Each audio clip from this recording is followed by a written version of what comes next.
Welcome to edition Reigns on the Cardinals podcast. Rob Reigns, Mike Reigns here, STLSportspage.com. Mike, how are you? I'm good. That'd be better if our Cardinals were playing a little better, though.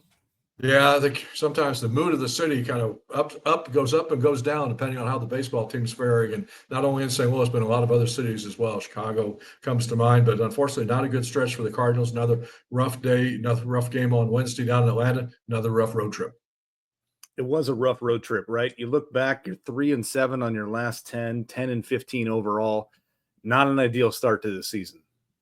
1-6 on this trip, the 4-game sweep in New York, and then lose 2 out of 3 in Atlanta, and then now you're down to 2-11 on the road for the season. This one, of course, it hurts a little bit because of the fact that you finally got a really good start for Miles Michaelis, his best start of the season. So he goes 6 shutout innings, but the bullpen blows it. Jojo Romero gives up a couple of runners in the bottom of the 8th inning, and then Ryan Fernandez comes in and serves up a 3-run homer. Cardinals lose 4-1. You're probably not going to win a lot of games when you're only scoring 1 run anyways. But when you get a good start out of Miles Michaelis, who for the most part hasn't been very sharp this year, but his last 2 outings it looked a lot better. So if he can turn it around like that, those are games you got to win. Now I realize this Braves offense is a good team to play, but you got to find a way to win that game. Yeah, I guess the unfortunate thing is too that Michaelis goes 6 innings, that longest outing of the season, and you were telling about Eric Fedde. I mean, the starting pitching on this trip actually was not bad. I mean, Limator had a good start in New York that didn't result in a win, so they just can't get a win for the starting pitchers because they get either behind by a couple of runs when they leave a ball game, or it's a tie ball game, and then the bullpen has just been totally ineffective. And if you were to look at the run differential so far this year, the Cardinals are +2. So it's very close to how many they're giving up to how many they're scoring. But if you were to take that into their expected win-loss, like what their record should be, they'd be 13-12. So what that's saying is they should have 3 more wins based on the number of runs they've scored versus the number of runs they've allowed. So that's where I think you could look at it and say, well, there is a positive in the way the starting pitching is turning it around. Rob podcast here, Reigns on the Cardinals, brought to you by Drury Hotels, as well as our other great sponsors here on STLSportspage.com. We appreciate all of their support. And I think if you look at the bullpen right now, other than Kyle Leahy, other than Phil Maton, other than Ryan Helsley, is there anybody in that bullpen that you trust in a 1-run game or a tie ball game or trying to hold that lead in the 7th or 8th inning? And clearly Ali doesn't either, because he keeps going to the same 3 and 4 pitchers. And that's the question to me, is why are some of these guys in the bullpen if they're not going to be used? If you don't trust them. Yeah. They talked about having a runway for these players on the position side. Nolan Gorman, the latest example of trying to give him enough games in a row to kind of get his feet wet. And I guess that's what they're trying to do with the bullpen guys too. But I mean, to me, they've also talked about wanting to have flexibility in this bullpen, why they had relievers that have options that they could send down and bring up other guys. But they're not doing it. I mean, like Ryan Fernandez, and I know last year he had to be on the roster for the entire season because he's a Rule 5 guy, but he does not have that same qualification this year. So you could send him to Memphis. I'm not sure what Jojo Romero's contract status is, if he still has options left or not, but I think he does. But they keep running the same guys out there every night after night when they're not effective, and they just expect different results. And isn't that the definition of insanity that we've always heard of? Ryan Fernandez has pitched 4.2 innings, given up 5 runs. Jojo Romero, 3.2 innings, given up 4 runs. I don't understand why in a tie ball game that has to be the guy you go to. Yes, they were good last year. That's last year. That's not this year. You could make that case for a lot of people, right? Hey, Paul Goldschmidt was an MVP one year. He wasn't the next year. Well, you got to find somebody else to go to. And if Ollie's only going to trust the guys that can't throw strikes anymore, this could be a really long season. Yeah, because the other problem we've talked about before is that they just don't get the depth. And they got 6 innings today out of Miles Michaelis on Wednesday, but they just are not getting the depth very much out of the starting pitchers that they're in the bullpen every night, it seems like, in the 6th or at least the 7th inning.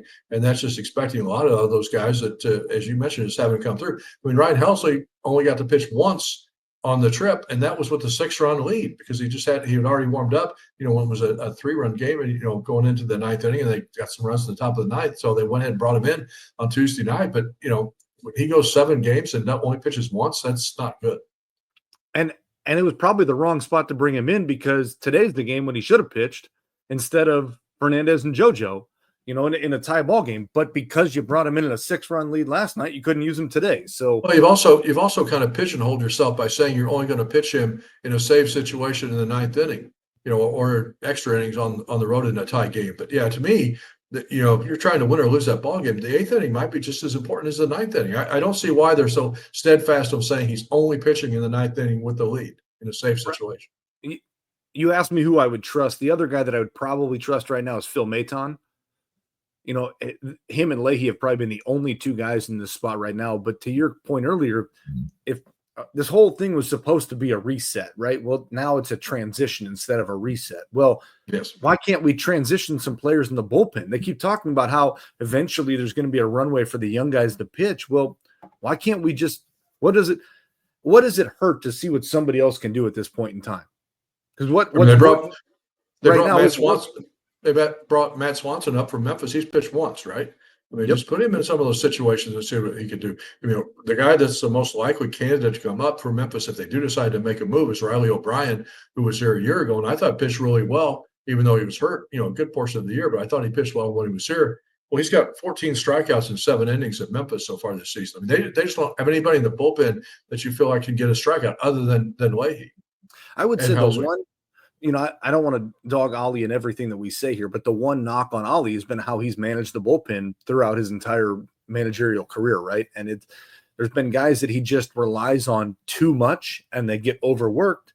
And then some guys come up and just sit here and don't come in. Look at the case of Zach Thompson last year, and he just never got in the game. So I don't know bringing some of these other guys up and trying to send JoJo down. I don't know what JoJo's options are, but if you send Fernandez down, it doesn't hurt you to put somebody else out there when he hasn't been doing any good. Not going to do any worse. It's not like you can do any worse. He can't. And I think the other part of this problem, too, is when we saw it last night, what they're doing with Steven Matz and whether he's going to be a reliever or whether he's going to be a starter. Well, he's back in the bullpen this weekend, but he pitched on Tuesday night, so he can't pitch on Wednesday. And then now he's not going to start again until the club goes to Cincinnati next week. So does that make him available in the bullpen this weekend or not? I don't know. So they've just got to kind of pick a spot, pick a lane, and stick with it. It seems like to me. What doesn't make any sense to me is he's been really good all year. Year to date, he's got a 1.8 ERA. So why do we keep feeling like he has to flip flop back and forth? Look at the case of Matthew Liberatore. He has settled down because he said it allows him to develop a routine to know when he's coming to the ballpark, when he's pitching, how to prepare. I believe Steven Matz is the same way. Right now, Matz is making it work in both roles, both as a starter and as a reliever, but I don't understand why you can't just put him as a starter and let him go. Yeah, I don't. If you're going to commit to going with 6 starters, just the fact that they've got an off day coming up on Thursday doesn't bother me. Just let them give him an extra day of rest. I don't understand the need to kind of flip flop that back and forth. And you could almost argue though that he's more important in this club right now in the bullpen because the way the rest of the bullpen is struggling. He might be your most effective left-handed reliever out there. Well, then you need to stop using him. Yeah, that's what I'm saying. Don't go back and forth. Just pick one or the other. He needs to be used for one inning at a time. Then if you're going to try to pitch him every day. Right. True. I would agree with that. Yeah. You don't want to pitch him, 2 1/3 innings and then he's unavailable for 3 days. It's for sure. I mean, handling the bullpen is always a tough situation. I mean, because you're and a lot of times, especially when a team is struggling as the Cardinals are right now, they're always in the ballgame. It seems like either in a tie game or with a 1-run lead or a 1-run behind situation, and that's a lot of pressure on those guys. And you've got a lot of guys in that bullpen right now that haven't had that much experience in the big leagues. Maton's probably the one who has had the most, and Helsley really the only 2 guys with a lot of career experience in a bullpen in the major leagues. But it's I know you want to try to find out about some of these guys. I know you want to see what they can do, but it is a tough way to go when they're struggling and losing games night after night. And they sent Roycroft down. Hopefully he can figure it out and get back up here too. But I think it's time to probably do the same with some of these other guys here pretty soon. The one guy that we do want to highlight is Kyle Leahy because I had a chance to write a big profile story on him earlier this week. Hopefully you saw it here on STLSportsPage.com in which he talked about he's had games where he struggled too, but he did it in Double-A in Springfield, and he talked about the growing pains that he had to go through to get better and to get to where he is today. It's one of their most effective relievers, and again, he was the only reliever really that was effective on Wednesday. So shout out to Kyle for his determination and the people who helped him get through the organization and rise to the top to get to where he is today. So if you haven't had a chance to check out that story, I urge you to go back and read it, because I think you'll learn more a lot about him and kind of become another guy that you'll become a fan favorite of a little bit to root for. And obviously we just talked about it, but Kyle Leahy with a 1.72 ERA and Steven Matz with a 1.8. They're the only two guys on this team under a 2 ERA. The only other guy below 3, Ryan Helsley at 2.25. Other than that, everybody else is above a 3. And as a bullpen guy above a 3 ERA, that's not doing this team any favors at all. Well, and the problem, of course, with the bullpen guys, they pitch such a short time span that you give up 3 or 4 runs in one game, your ERA is going to be sunk for a while, because it's going to be hard to get it right back down. But 3 or 4 games is what's making and breaking this team, right? Look at today. Fernandez had a horrible road trip. I mean, he gives up the walk-off home run to Lindor, gave up 3 runs in the other game in New York, and then now the home run that cost him the ball game in Atlanta. So I just can't see how they can't make a move and bring up somebody, even if it's not O'Brien, somebody from Memphis has to come up and give you a fresh arm in that role, because it's not happening. I mean, it's just they talk about needing to get better, but he's not going to get better in the big leagues. It's just not happening. It's funny because you look at other guys, for example, Jordan Walker last year, he struggles in just a few games and gets sent right back down. Some guys, it seems that this team, the front office, gives them a lot of leeway, and I just don't understand why it's not the same for everybody across the board. Okay, I understand Ryan Fernandez was really good last year. Well, it's not working right now. So let's send him down to Memphis where he can try to figure out how to throw strikes and execute it and get it back. Rob Rains, STLSportsPage.com here on our Rains on the Cardinals podcast. I was going to flip to the offense next, and you already brought up Jordan Walker. Also a very tough road trip for Jordan Walker. He goes 0 for 11 in his return to his hometown in Atlanta, 1 for 23 in the road trip. So unfortunately, as much as we want him to succeed, as much as we're happy about how I think it much improved his defense has been in the outfield, and it's a credit to him that he's playing much better in the outfield defensively without being able to do much offensively, but he needs to get his back going as well. He does. It's been a struggle for him. He had a great start to the season and has definitely cooled off now, but what needs to happen, and this is where we talked about giving the kids the runway, you need to keep playing him. Yes, he's struggling, but let him make the learning curve of how to get out of this slump, right? And that's what needs to happen with a lot of these guys in this team. And I'm curious, as we move through this season, as we move through this stretch right now, Siani was the guy that got sent down when you activated Mason Wynn, which probably was the right move. But now, how do you continue to get at bats for Jordan Walker, Alec Burleson, Brendan Donovan, Nolan Gorman, Thomas Jaycee? Because I think part and the way he's playing, he needs to be in the lineup. Yeah. Well, I think part of the reason why they didn't send Jaycee down was because of the situation with Brendan Donovan. If you didn't hear it, he missed the last 2 games in Atlanta because of a displaced rib, which, is a very painful injury, but they don't think it's going to be anything that's going to put him on the injury list. So I wouldn't be surprised if he's back in the lineup on Friday. So I think that was the reason why one of the reasons why they made that move and kept Jaycee was because they needed that assurance of having that extra position player with Donovan not being available, even though he wouldn't go on the IL. So whether they'll make another move coming up or not, I'm not sure. I can't be with Siani. He's got to be down for 10 days before he would come back. But and it's going to be interesting. They've got, unfortunately, the situation is not really good with the roster or the bullpen. No, and with Wynn coming back from an injury too, having Jaycee gives them some flexibility if they want to work him back into a game or 2 here or there and kind of work it throughout. But the highlights that you have to look at is some of the guys. Nolan Gorman is starting to turn the corner in the right direction, right? So you look at some of these guys, and Victor Scott's been phenomenal with 8 stolen bases this year. So there are some highlights and some positives throughout what looks like a very negative start. Yeah, Scott with 3 hits in both the first 2 games in Atlanta. Didn't get a hit on Wednesday, but Alec Burleson with a 3-hit day. So, yeah, there are some guys that are kind of trying to do their part and contribute a little bit. But I think the problem is now you're running into some inconsistencies again. And I know that's going to happen with young players. They're going to get hot for a while, and then they're going to cool off. It's just going to have to ride that. We're going to have to ride that for this entire season. But that's when the offense is not picking you up and scoring the 5-6 runs a night. That's when the pitching staff has to come up and do a better job than they've done. And that's where I think the other guy, too, that as we talk about, the veterans need to step in to help these young guys get going, right? Well, the other guy who's started to really heat up is Wilson Contreras.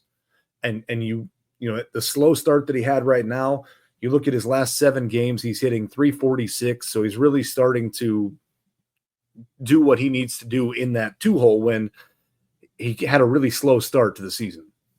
Right, absolutely. There's no question about that. The other problem the Cardinals have right now is and we mentioned the fact that they're 2-11 on the road to start this season. Well, they're in a stretch with 20 of 29 games away from Busch Stadium, so it's not going to get any easier here. And they come home for the weekend to play the Milwaukee Brewers, obviously one of the key rivals in the division. 10 of the next 13 games against Central Division teams. After the 3-game series, there's the brief homestand. They go on the road again, right back to Cincinnati. So it never gets any easier, I don't think.